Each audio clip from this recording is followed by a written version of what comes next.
Coming up, the Appalachia Rises Come Hell or High Water Telethon raises tens of thousands of dollars for flood relief.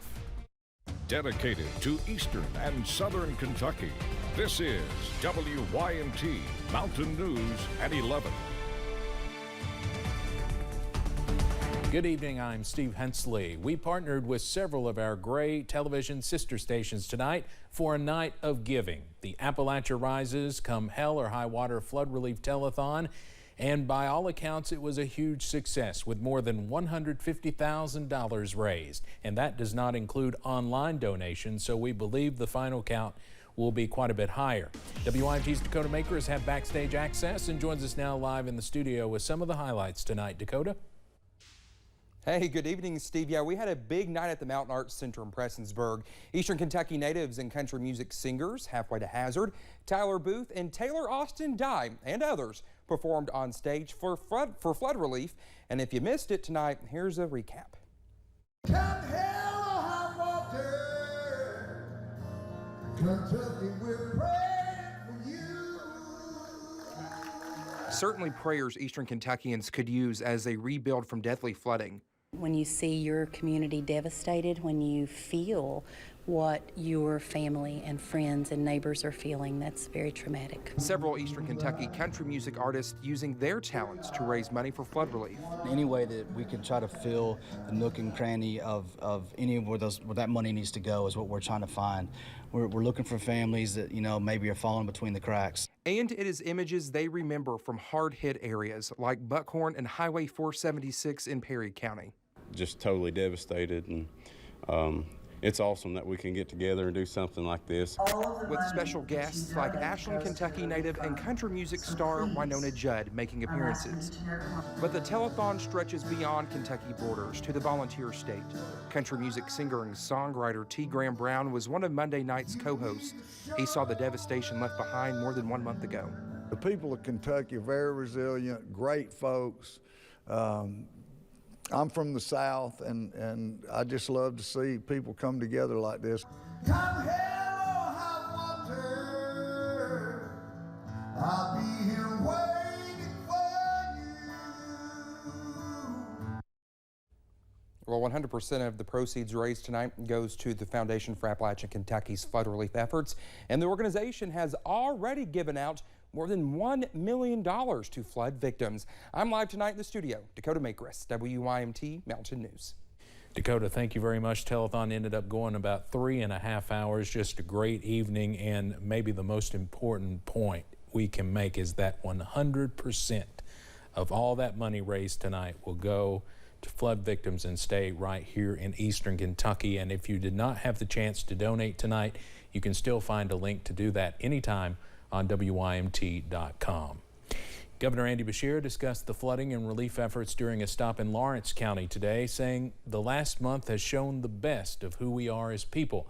After saying, quote, "I am so proud of Kentuckians and the way they responded and reacted and the heroism they showed," the governor said the region is still looking at the most complicated rebuilding process in its history. But he said the Commonwealth is moving forward quickly because of so many people working together. I will say that we are further ahead of where we were a month out of the tornadoes. Intermediate housing, which is so important, that's getting people stabilized, is going on and growing as we speak. The long-term challenges are already being addressed. It's going to be a long road, but we're going to make it. Governor Beshear says everyone has stepped in to do so much, but there is so much more to do. Well, some good news. The water is almost completely restored now in all of Perry County. Today, Hazard Mayor Happy Mobilini shared that there are only about 40 or so households still without water, and the majority of those are in the Buckhorn community. He says they've been working in those areas this week and hope it will all be restored by Sunday. We're working on Fab Fork today, and tomorrow we're going to Gage Creek and work around the lake, and we hope by the Sunday we have everybody in the county back on water. Mayor Mobilini says that when those areas get water back, they will be under a boil water advisory. Senate Minority Leader Mitch McConnell says there's still a lot of work to be done to help with the flood response in eastern Kentucky. The senator visited Kentucky's Emergency Operations Command Center today to meet with Kentucky's emergency management leaders and FEMA. FEMA now says more than $84 million has been given out to individual and business assistance. Senator McConnell says lessons have been learned since the western Kentucky tornadoes to help in the response, but he says more needs to be done. This is really difficult, and if there's any way at the federal level I can be of assistance, we want to continue to do that. FEMA says they are still having trouble with communicating with some flood victims in eastern Kentucky. They say that's limiting their options to get crucial information to those who need it.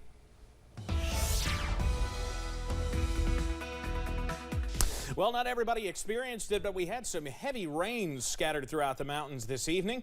Good news is most of us are drying out, but we are adding the potential for some of that patchy fog overnight. Outside right now, you can kind of see that fog almost well, you did see it. At one point, our UVA WISE camera, you can see that little bit of haze close to the surface. Up above, you can see the stars out there, 68 at the moment. Oh, if you're up in the Big Sandy or parts of our West Virginia counties, you are no doubt seeing a light show off to your north and east with a hefty thunderstorm heading over toward Charleston. For us, we're mostly dry, just a few sprinkles out there at the moment. Now, we look ahead.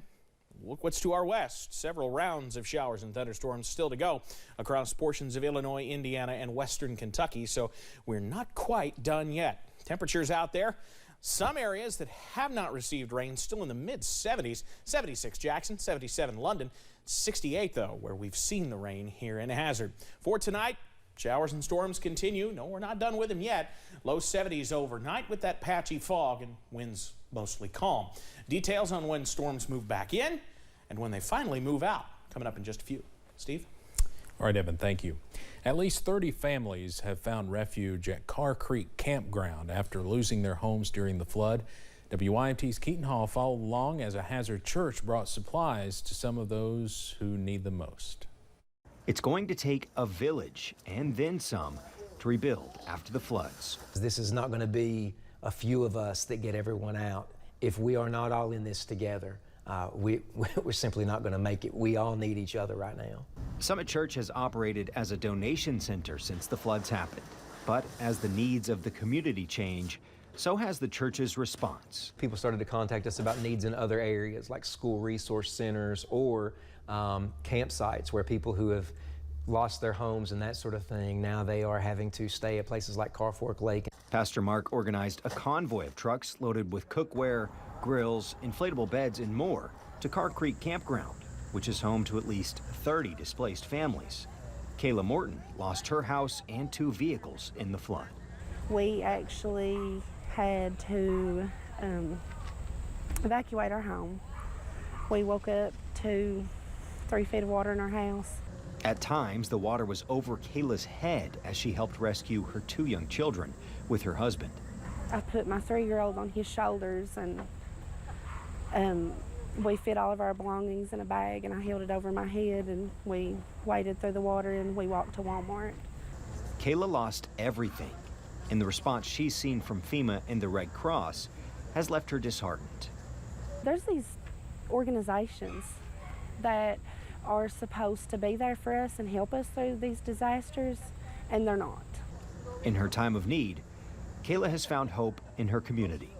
The help the majority of people have received is from good-hearted people of the community, people that live away from here. It's individuals, it's churches, it's the little people that's stepping up and helping us carry this burden and making us feel like we're not alone.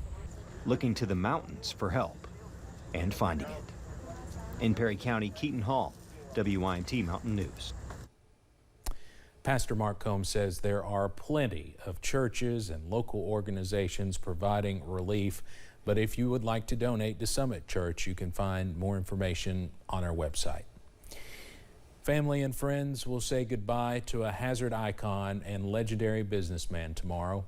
L.D. Gorman died Saturday at the age of 97. He never retired. and owned and operated several businesses through the years, including banks, coal mines, and land companies, among others. He was an avid golfer, University of Kentucky basketball superfan, and counted several celebrities, coaches, and political figures among his good friends. His visitation is tomorrow from noon until his funeral at 2 at First Baptist Church in Hazard. Before the Beacons of Hope Women's Residential Facility opened its doors today, women seeking residential recovery would have to travel more than an hour away to be treated. That is, until now. The facility in Perry County will offer counseling and addiction treatment opportunities, all in the comfort of a residential setting. But the Beacons of Hope mission is not ending with the women's facility. There will also be a men's facility and detox center in the near future. The men's facility is really exciting. Like, that has happened over the last just couple of weeks. But what I'm really looking forward to and what we really need is the withdrawal management and that PICC line service. That's what will truly bring a lot of needed services to our area. Beacons of Hope CEO Barry Martin says this will be a community effort to make this project work, but he is up for the task. In Knox County, a 43-year-old man was arrested for theft outside a Cracker Barrel. Deputies received a complaint about a car being broken into outside the restaurant in Corbin. After contacting the car's owner, they arrested Terry McFarland at a home on Moore Hill Avenue. Deputies found a purse with cash and other items at that home. Other stolen items were found in Laurel County. Governor Andy Beshear visited Louisa today, presenting 4 checks to go toward infrastructure projects in Lawrence County. With school safety, community safety, and clean water on the agenda, students and first responders gathered at the community center for the announcement, celebrating the more than $2.4 million for projects they say are more than needed. We're going to provide clean drinking water to houses that have never had it. We're going to have safer sidewalks. We're going to have 2 new fire stations. Governor Beshear says these projects will create strides toward a better future for the county and the region. Coming up on Mountain News at 11, many students in hard-hit Perry and Breathitt counties head back to school. Plus, we're not done with the storms after today, but a nice break is on the way, too. The details on when sunny skies and lower humidity work back in ahead. Team, you earned this moment.